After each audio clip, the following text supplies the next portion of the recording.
such an asshole.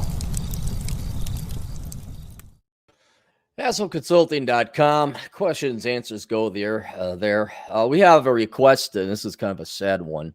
It's lengthy, so strap in. Hey, Cappy, can you please do a video response on this? I assume the price will be high due to the wall of text. Name your price. The part should be ignored if you do a video. Oh, the parts with numbers. Okay. And English is not your first language, and he wants to call you Pepsi. Okay, we'll call you Pepsi. You're a youngerish man. Just keeping you anonymous. Single child from a divorced family. My dad and mom divorced within the first year of marriage. Back in the last years of the local communism. He's from a former Soviet bloc. When it's very rare to divorce pioneers in a bad way. Dad went to work in a country, low-skilled labor. Mom was already an engineer of a particular type, keeping her anonymous again. So hypergamy and the sexual market value in a way dictated that failure of a divorce. The grandparents on my mother's side took up raising me, grandparents on your mother's side, and it's thanks to them that I have a relatively okay childhood. The grandparents on my father's side were also very favorable to me, despite being somewhat less close. Over the years, I have on numerous occasions noticed my mom acting semi-crazy, which was at all times explained with the divorce and how she was okay before it. It ranged from rapid rage, throwing vases at grandma. Okay, stop.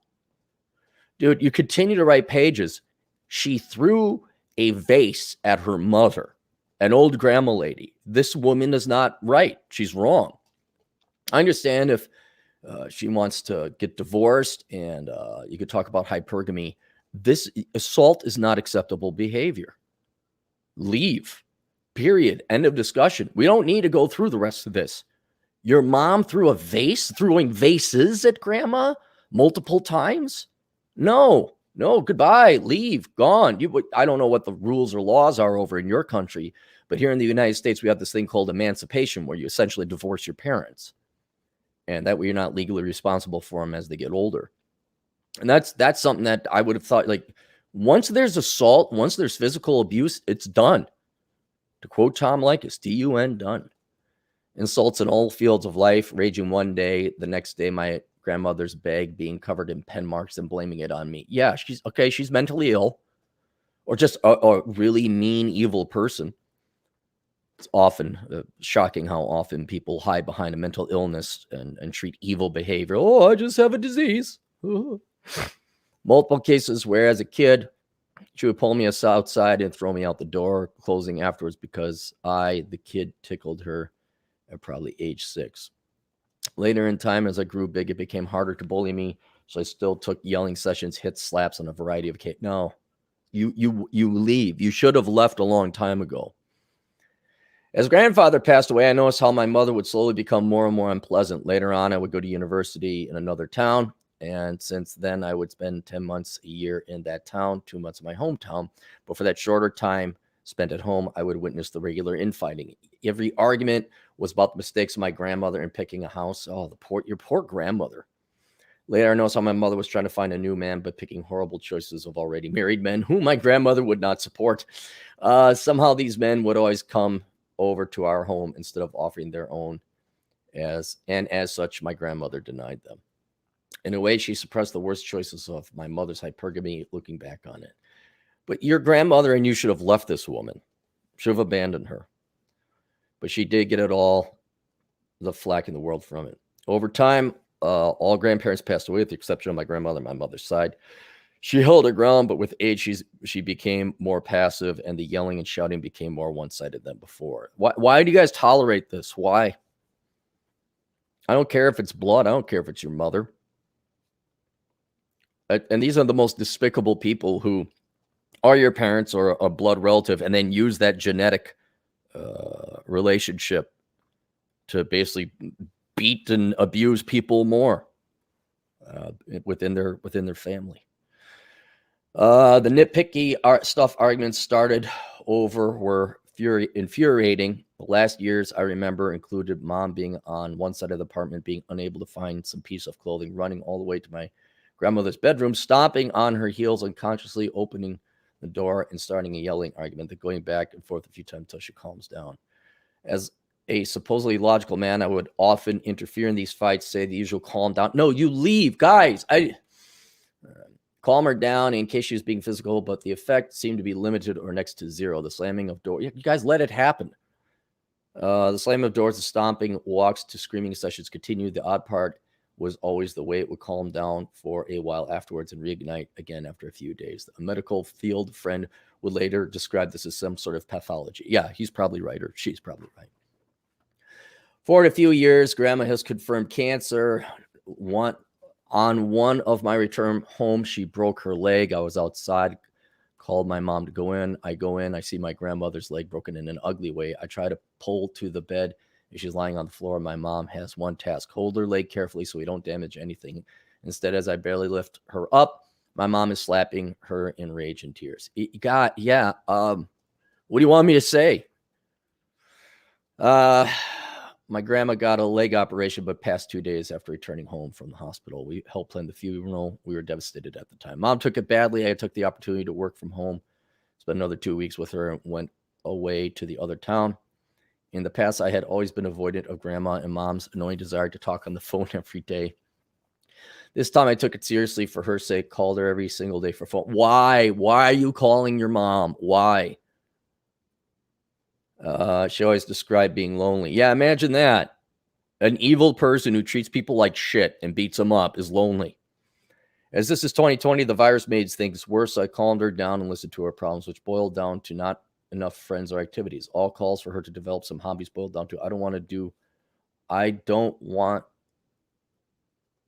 know what I want to do, and stop ridiculing me. Yeah.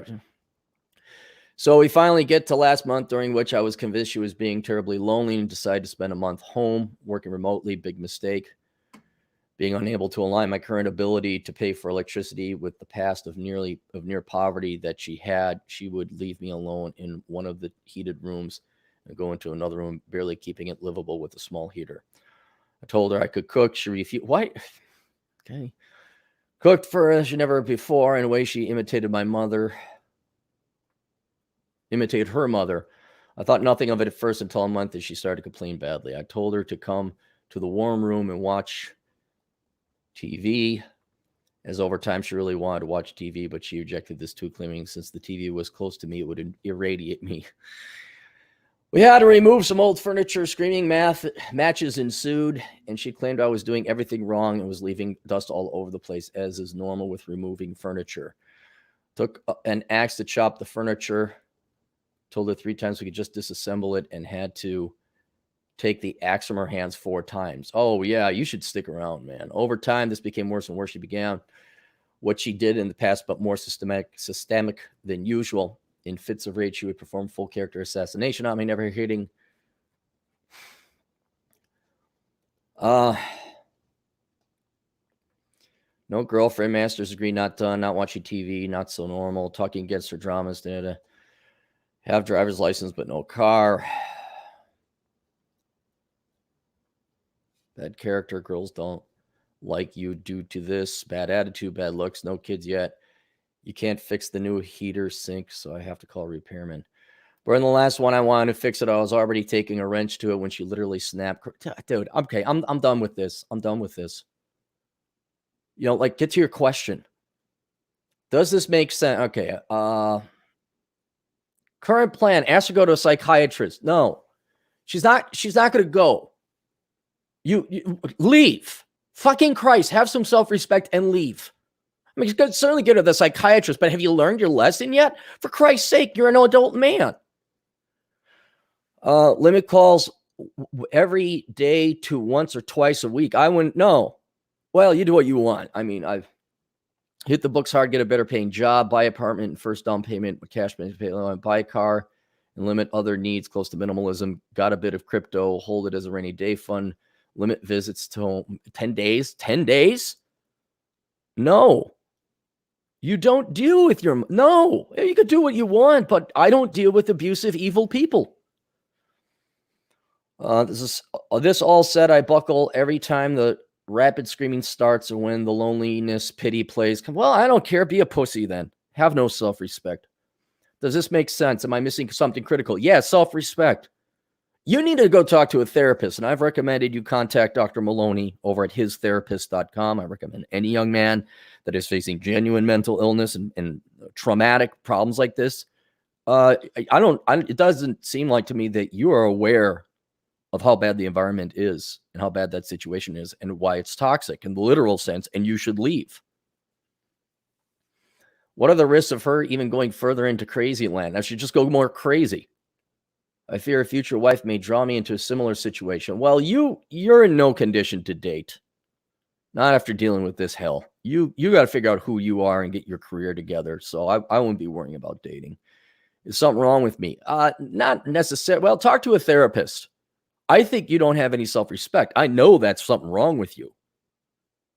But I'm not a therapist. I don't know, but you definitely need to talk to Dr. Maloney or a therapist, because I'm sure you have suffered some kind of trauma or other damage being brought up in this, your entire life of hell. People tell me I'm too patient with bullshit. Yes, you are. Over time, even my sexual fetish fantasies have gone to masochism. Yeah, well, you got to talk to a therapist, man. I don't handle that here. I don't handle it at all. Mom thinks I will go and take care of her if her health takes a hit. No. Even worse, that I would take her in with my family if I have one at my new place. No, I'm all for family, but with her behavior, this would be suicide for me. I would leave and never go back until your mom apologizes and gets help and commits to never, not saying she'll never do it again, commits to it and make sure she doesn't do it again. Do psychiatrists help at all? I don't know. I'm for psychiatrists of one capacity, in that you do want an independent third party, especially if they're trained in that field, to give you an independent, unbiased third party. And there are legitimate mental illnesses. However, if you look at how more and more people are getting mentally ill, I call into question the efficacy of the entire study. It's like, well, shouldn't you be lessening it? Shouldn't we be, mentally healthier? And it's going the opposite way. But I would, it's not going to hurt you. Go talk to a therapist. Absolutely. I don't trust them. But then again, due to this type of childhood, I don't trust women at all. I am myself terrible with girls, but I'm slowly crawling into that field. I'm so traditional in my beliefs, so I want to help her, but she's absolutely beating that out of me with work. Yeah, I don't know how many times I have to tell you not to do it.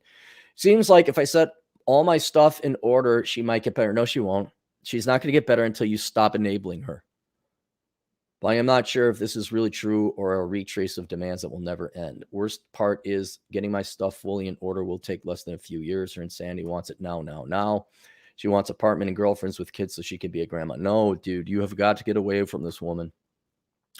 I cannot make a quick choice on both apartments and girls. You're in no condition to date girls. Not at all. Get your career together, since I'll be living with them for a while. Thus, I have given her no grounds on this. I want to go back to meet my friends once in a while, but my own home has become a minefield. Currently live in a small dump, 1-bedroom apartment, but it feels like true peace. What to do?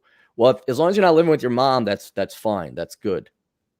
But yeah, man, you need to talk to a therapist, and you need to not only not have anything to do with your mom, you have to get self-respect and never deal with abusive people again.